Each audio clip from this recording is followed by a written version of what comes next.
sosial di Indonesia mencapai lebih dari 3 jam per hari dengan remaja sebagai pengguna dominan. Selain itu, data dari Kementerian Kesehatan Republik Indonesia dan berbagai studi menunjukkan adanya peningkatan kasus kecemasan, depresi ringan, serta gangguan tidur pada remaja yang berkaitan dengan aktivitas digital remaja. 4. Aktor rentan dalam isu ini meliputi remaja sebagai pengguna utama, platform media sosial sebagai pengawas. Namun, dalam praktiknya pengawasan seringkali lemah, sementara platform justru mendorong penggunaan lebih melalui algoritma yang dirancang untuk mempertahankan perhatian pengguna selama mungkin. 5. Urgensi. Jika tidak diakui bahwa media sosial lebih banyak membawa dampak buruk, maka penggunaan yang berlebihan akan terus dinormalisasikan. Hal ini berisiko merusak perkembangan mental, sosial, dan akademik remaja dalam jangka panjang. Urgensi ini juga diperkuat dengan meningkatnya perhatian pemerintah terhadap kesehatan mental remaja di era digital.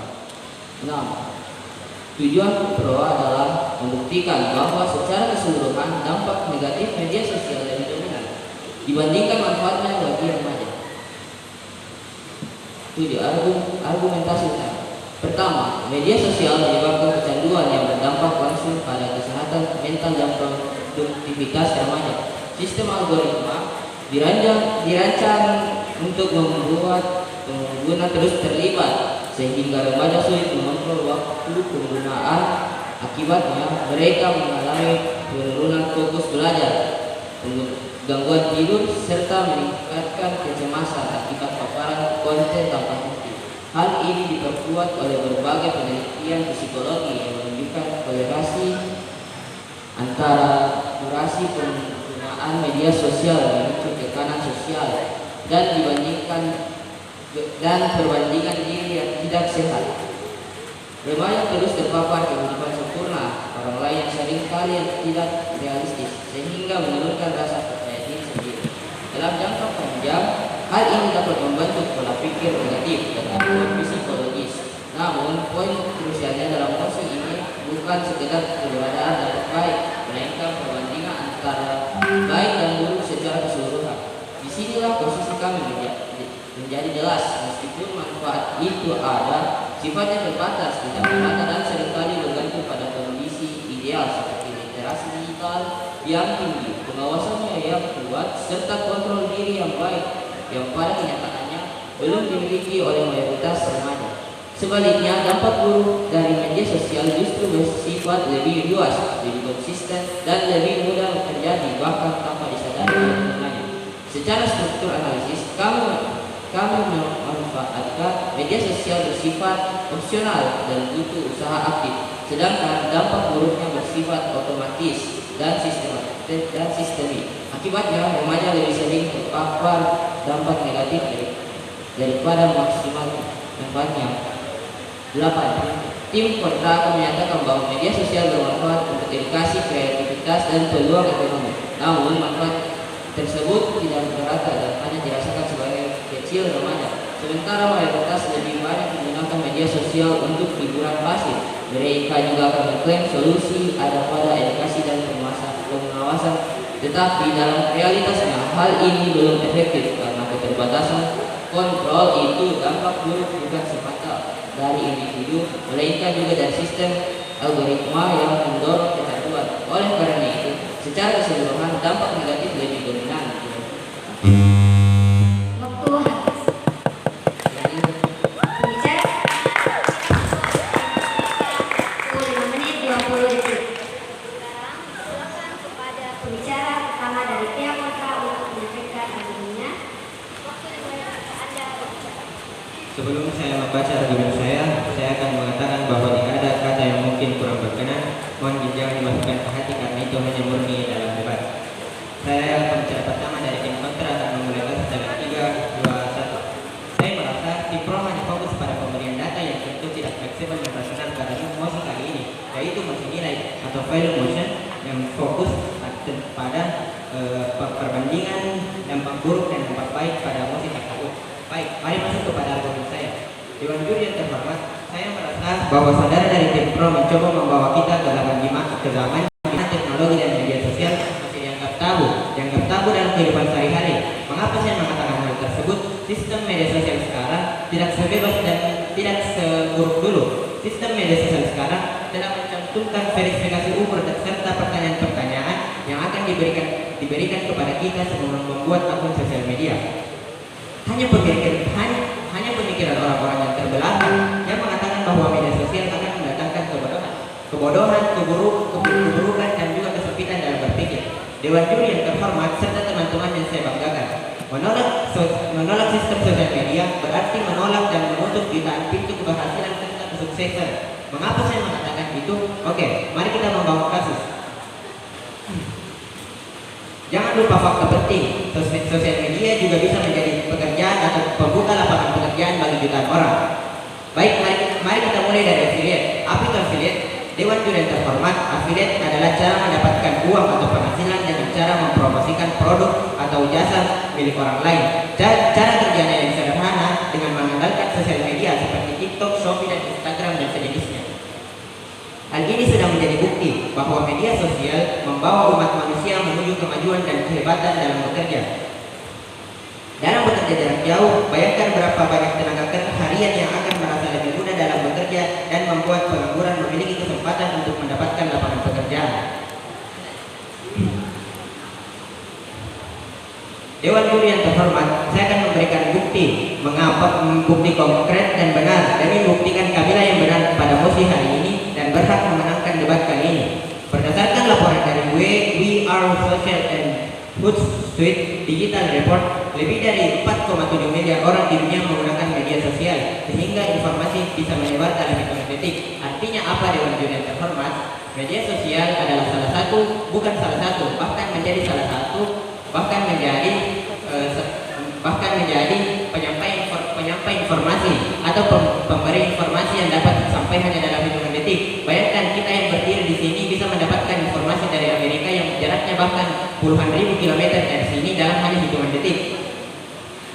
Dewan juri yang terhormat, media sosial adalah alat paling cepat dalam menyampaikan informasi dibandingkan media lainnya. Baik, saya mengajak kepada tim Pro untuk memiliki pemikiran yang terang. Mari tinggalkan pemikiran yang gelap seolah-olah melihat sosial media sebagai keburukan dalam kehidupan sehari-hari. Jelas-jelas media sosial adalah sebuah media atau platform yang jika kita gunakan dengan sangat baik akan bermanfaat dalam kehidupan sehari-hari. Sudah jelas bahwa media sosial adalah platform terbaik dalam banyak hal, mulai dari hiburan, informasi, dan apapun itu. Mark Zuckerberg, CEO dari Facebook, mengatakan media sosial memberikan kesempatan semua orang untuk menyampaikan informasi dan pendapat secara bebas. Artinya, berpendapat secara bebas boleh dilakukan dalam sosial media, dan itu sangat jelas sangat banyak manfaatnya. Banyak orang yang merasa introvert atau tidak bisa bergaul dalam kehidupan sehari-hari, maka media sosial inilah yang menjadi platform atau sarana untuk mereka dalam menyampaikan isi hati mereka. Maka daripada itu, saya Faiz Kairisha selaku pembicara pertama dari tim kontra dengan bangga menolak mosi pada hari ini. Terima kasih. Pembicara pertama dari pihak kontra menyisakan waktu 1 menit 20 detik. Sekarang dilanjutkan oleh pembicara kedua dari pihak pro. Waktu dimulai ketika Anda mulai berbicara.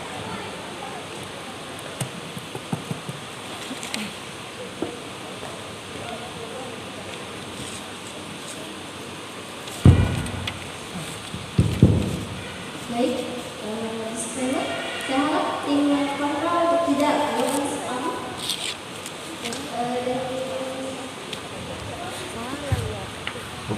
Saya sebagai penerima sebagai pembicara kedua akan memberikan kasus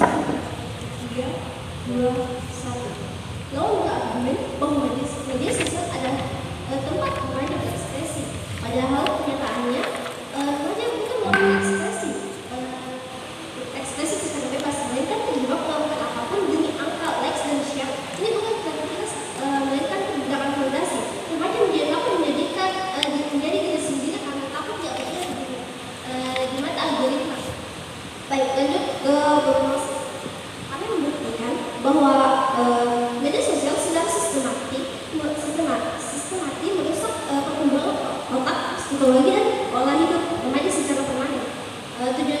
Tujuan utama kami itu menggeser aturan dari sekedar himbauan orang tua menjadi standarisasi keamanan produk. Jika mainan anak-anak saja punya standar keamanan, mengapa aplikasi yang mempengaruhi otak anak-anak dibiarkan bebas tanpa kendali? Masuk ke poin verifikasi, kita harus meneruskan sebuah kesalahpahaman bahwa media sosial itu netral. Mengapa? Faktanya seperti infinite scroll atau beli tanpa batas dalam aplikasi didesain oleh ahli psikologi untuk memancing rasa takut ketinggalan atau FOMO. Mereka sengaja mendesain aplikasi agar sulit ditinggali. Dia merupakan bentuk manipulasi psikologi terhadap anak di bawah umur. Baik, masuk ke argumen saya. Yang pertama, membajakan otak remaja pada usia 10 sampai 15 tahun sedang mengalami perkembangan pesat pada bagian pengendali emosi. Media sosial memberikan ledakan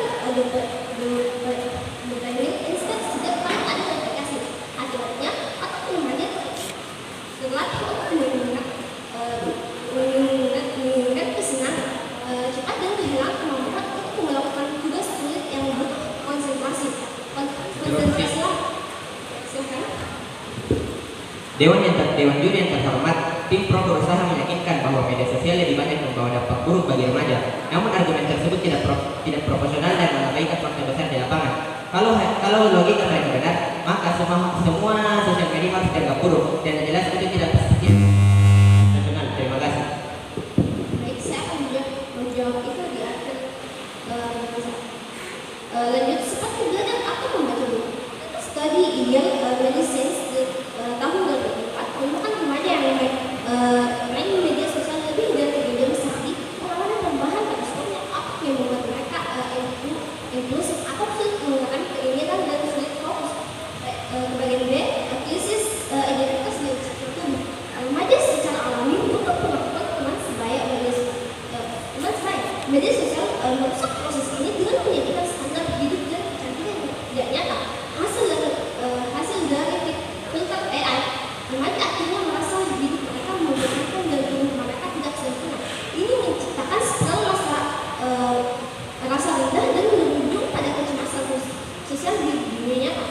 Data dari dalam Facebook Analyst atau data internal mereka mengaku bahwa 32% remaja putri merasa semakin benci dengan tubuhnya sendiri setelah menggunakan Instagram. Sekali. Apakah Anda yakin masalah seperti gangguan mental hanya disebabkan oleh media sosial, bukan faktor lain seperti lingkungan atau keluarga? Saya akan menjawabnya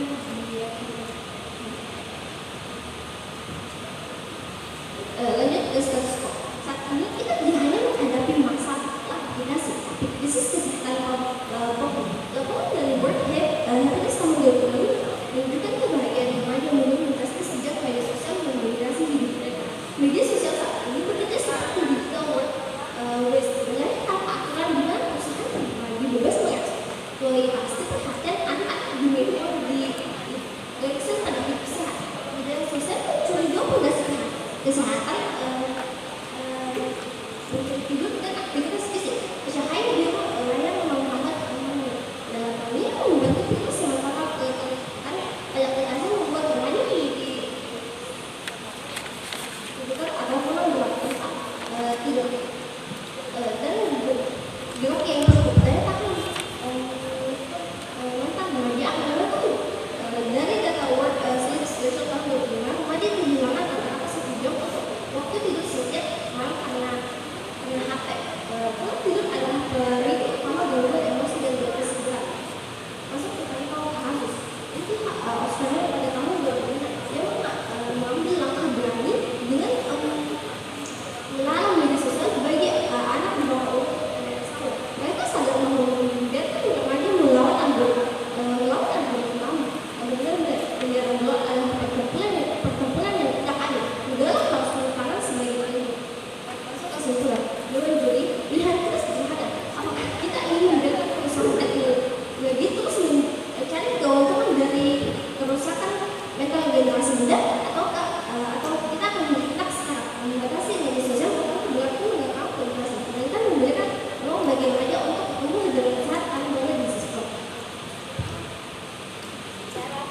dari pihak pro menyisakan waktu 17 detik.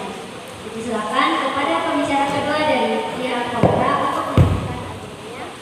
Maaf Dewan Juri, tim pro belum menjawab interupsi. Oke, silakan kepada pihak dan pembicara kedua dari pihak kontra untuk menyampaikan argumennya. Waktu dimulai ketika Anda berbicara. Saya dari kedua pihak kontra akan memulai sesi perdebatan dalam 3, 2, dan 1. Sebelumnya saya akan merespon dari pihak PS1 lawan, yaitu mengatakan bahwa akan terjadi seperti kecanduan, kesehatan mental, sulit mengatur waktu, kurang fokus, tidak percaya diri, tetapi itu dapat diatasi dengan adanya yang namanya kesadaran diri dan juga adanya kontrol dari orang tua. Tentu saja seorang remaja tidak akan dibiarkan untuk menggunakan tidak pastinya akan diatur juga dong waktunya oleh orang tua, atau mungkin jika mereka tidak bersama orang tuanya pasti dong keluarganya yang lain akan menegur, dan itu pasti akan didengarkan oleh anak tersebut dikarenakan mereka pasti akan memiliki respect pada orang tua. Dan juga disinilah peran orang tua terhadap anaknya untuk mengontrol penggunaan handphone atau media sosial. Dan juga jika kita menutup media sosial, sadari juga belum waktu. Sadari jadi bahwa jika kita menutup media sosial itu sama saja kita menutup puluhan kesempatan bagi jutaan orang di dunia ini. Dan lanjut saya akan membidas sebagian kedua lawannya, yaitu merusak pola hidup dan juga menyebabkan kolesterol, standar hidup yang berubah, kecemasan, depresi, waktu tidur, melarang media sosial waktu tidur. Tetapi itu dapat disanggah dari merusak pola hidup juga tidak dapat terjadi dikarenakan remaja pastinya telah dikontrol oleh orang tua. Sekali lagi saya akan mengatakan bahwa orang tua memberikan kontrol kepada anak tersebut, dan juga kesadaran diri sendiri pasti akan tetap dilakukan oleh siswa.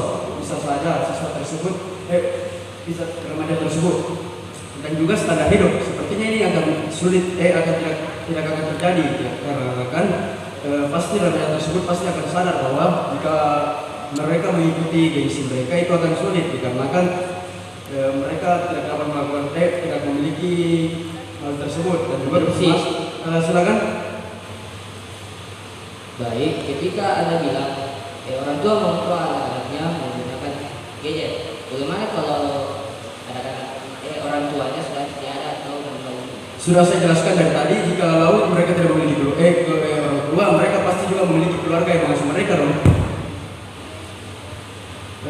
Dan juga lanjut, dan Anda mengatakan akan menyebabkan kerusakan utang, tapi justru kita harus sadari bahwa media sosial justru berarti multitasking dan literasi digital yang krusial di abad 21. Dan ini juga remaja saat ini lebih cepat memproses informasi visual dan adaptif terhadap teknologi baru dibandingkan generasi sebelumnya, dan itu dapat dibuktikan dengan perkembangan teknologi. Dan juga pada saat di generasi ini hampir semua remaja pasti mengerti tentang bagaimana cara kerja teknologi meskipun mereka dari pedalaman, karena kan mereka memiliki dikarenakan mereka lebih adaptif terhadap teknologi baru dibandingkan generasi sebelumnya. Dan untuk masalah disiplin, pendidikan dan pola asuh bukan kesalahan platformnya dong. Mengapa? Karena simplifikasi yang berbagai ini merupakan dikarenakan ini merupakan kesalahan dari individu tersebut, bukan melalui media sosial. Dan juga pastinya ada dong namanya kontrol orang tua. Dan juga mereka mengatakan bahwa depresi ini merupakan yang salah. Mereka melakukan stigmatisasi yang berbahaya dikarenakan depresi adalah masalah multifaktor, dapat berupa ekonomi, keluarga, tekanan akademik, dan konflik keluarganya. Media sosial itu bukan berarti penyebabnya media sosial, tapi media sosial dapat menjadi tempat mendukung kesehatan mental, karena sudah ada memiliki yang namanya community service. Lanjut ke argumentasi saya, demokrasi, informasi, dan peluang ekonomi. Media sosial adalah alat mobilitas sosial paling efektif tanpa mendengar latar belakang. Mengapa akses terhadap konten berdasarkan gratis menentukan tembok eksklusif pendidikan mahal? Adobe menunjukkan 50% Gen Z atau remaja menggunakan media sosial untuk memulai bisnis sampingannya yang memiliki peluang yang sama. Dan juga ini dapat melawan isu rasisme yang telah terjadi pada dunia saat ini, dikarenakan mereka tidak dikarenakan isu rasisme menjadi salah satu hal yang cukup penting. Dengan adanya media sosial dapat mengurangi hal tersebut, dikarenakan media sosial dapat memviralkan hal tersebut. Seperti contohnya Black Lives Matter dapat viral dikarenakan adanya medsos. Mengapa ini bisa? Karena adanya tekanan publik tekanan publik sosial untuk memaksa perubahan agar keadilan dapat ditetapkan. Dan juga dengan media sosial berita dapat dengan mudah diakses oleh siapa saja dan mana saja, dan juga adanya fitur namanya cross check sehingga seseorang dapat melihat apakah berita tersebut benar atau tidak. Dan juga kita dari Pew Research menunjukkan 81% remaja merasa lebih terkoneksi dengan teman mereka meskipun mereka berada di wilayah yang berbeda atau bahkan berpisah dengan jarak yang cukup jauh. Dan juga ini meningkatkan kesadaran politik dan sosial dikarenakan adanya berita yang tersebar lewat sosmed dan dapat diakses oleh siapapun. Oleh sebab itu masyarakat jauh lebih sadar terhadap adanya isu politik. Dan juga kesimpulannya kami mengatakan bahwa media sosial tidak dapat mengurangi hal-hal yang tidak dapat mengganggu, dikarenakan media sosial sebagai alat untuk mengakses informasi dan juga dapat menjadi hal yang membantu bagi para remaja yang ada di dunia saat ini. Sekian dari saya, terima kasih. Pembicara kedua dari pihak kontra menyisakan waktu 9 detik. Saya persilakan kepada pembicara ketiga dari pihak pro untuk menyampaikan argumennya dan waktu dimulai.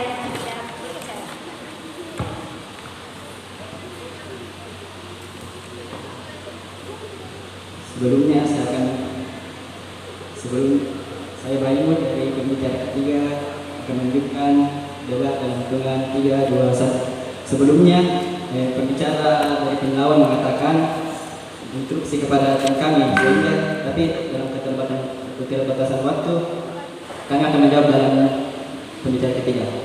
Instruksi yang pertama, semua media sosial sudah jelas buruk ketika penggunaannya melampaui batas dalam hal umur, pikiran, dan omongan. Contohnya, banyak anak di bawah umur berhak memakai banyak media sosial secara pasif, meskipun larangan itu tetap ada.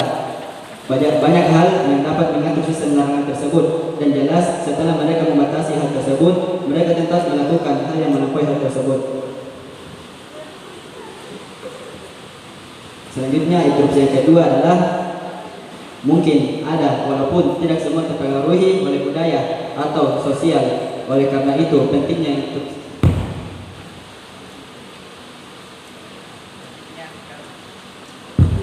selanjutnya kami akan membacakan argumen kami.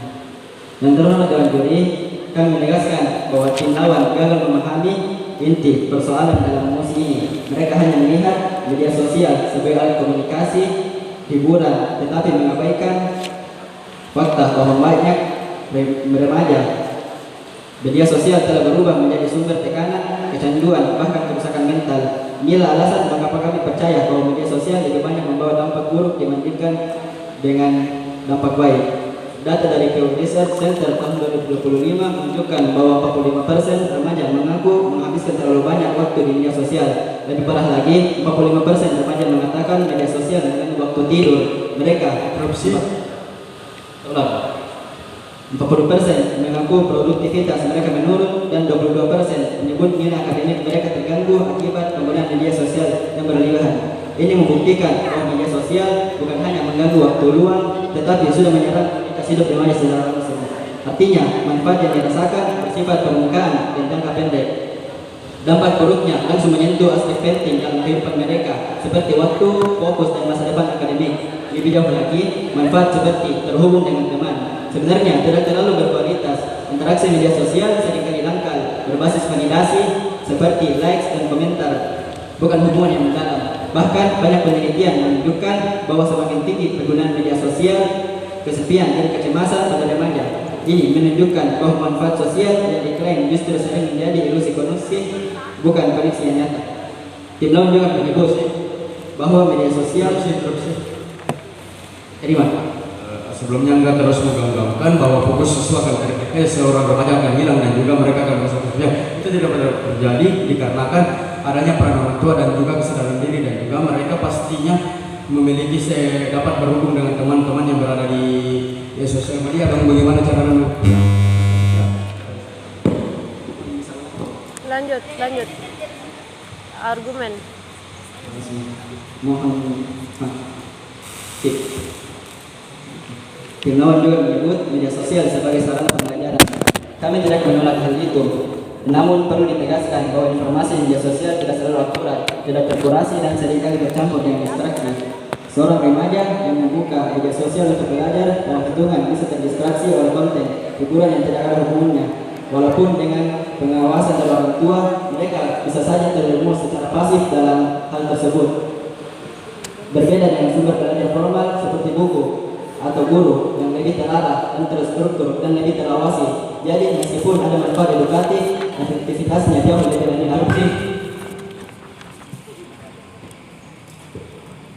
Apakah Anda tidak melakukan generalisasi dengan menganggap semua remaja terdampak buruk oleh media sosial? Terima kasih.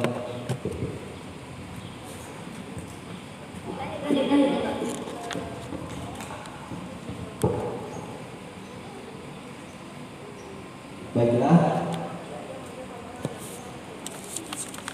bahkan sekitar 19% remaja mengaku kesehatan mental mereka terganggu akibat media sosial, terutama karena budaya perbandingan sosial, cyberbullying, dan tekanan untuk selalu terlihat sempurna. Kami mengakui bahwa media sosial memang memiliki manfaat seperti akses ke informasi dan komunikasi yang lebih cepat, namun manfaat tersebut tidak cukup untuk menutupi dampak yang lebih besar. Yang diperdebatkan dalam mosi ini bukan apakah media sosial memiliki manfaat, tetapi mana yang lebih dominan jawabannya. Jelas, dampak untuk lebih dominan. Informasi masih bisa diperoleh dari sekolah, buku, guru, dan lingkungan nyata, tetapi kerusakan mental akibat cyberbullying, kecanduan validasi sosial, rasa insecure, dan tekanan sosial atau dampak yang jauh lebih berbahaya yang sulit diperbaiki. Tim lawan mengatakan masalahnya bukan media sosial tetapi cara penggunaannya. Pernyataan ini terdengar sederhana tetapi sangat lemah. Jika sebuah sistem secara konsisten menimbulkan kecanduan, menurunkan kesehatan mental, dan mempengaruhi perilaku sosial jutaan remaja, maka masalahnya bukan hanya pada pengguna. Bayangkan sebuah generasi yang lebih sibuk mengejar likes, followers, dan validasi netizen daripada mengejar prestasi nyata. Bayangkan remaja yang lebih percaya komentar orang asing di internet daripada nasihat orang tua dan guru. Jika ini terus terjadi, maka kita tidak bisa membangun